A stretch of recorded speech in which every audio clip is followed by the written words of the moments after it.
Ahoj, v tomto videu ti ukážem, ako pridať svoj web do Google Search Console. To je bezplatný nástroj od Google, ktorý ti pomôže sledovať, ako sa tvoj web zobrazuje vo vyhľadávaní.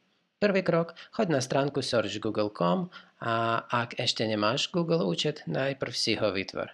Keď sa dostaneš na hlavnú stránku služby, klikni na tlačidlo Začať alebo Start. Potom si vyber spôsob, ako svoj web pridať.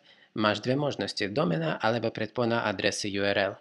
Ak chceš sledovať celý web, vrátane subdomén a verzií s www aj bez www, vyber doménu. Ak chceš pridať len konkrétnu verziu stránky, napríklad len seoporadca.sk, vyber predponu URL. V tomto videu si vyberieme možnosť predponu URL. Zadáme adresu webu a klikneme na pokračovať.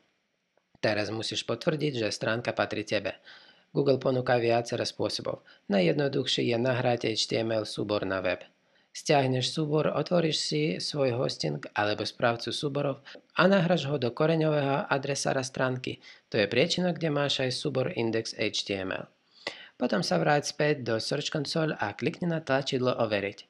Ak je všetko správne, uvidíš hlásenie, že vlastníctvo bolo overené. Gratulujem, pridal si svoj web do Google Search Console. Teraz môžeš sledovať, ako Google vidí tvoju stránku, ktoré podstránky sú indexované a aké vyhľadávacie výrazy prinášajú návštevníkov. Nezabudni, aby tvoj web mohol byť indexovaný, musí byť prístupný pre vyhľadávače. Skontroluj súbor robots.txt a nezabudni odoslať aj mapu stránky.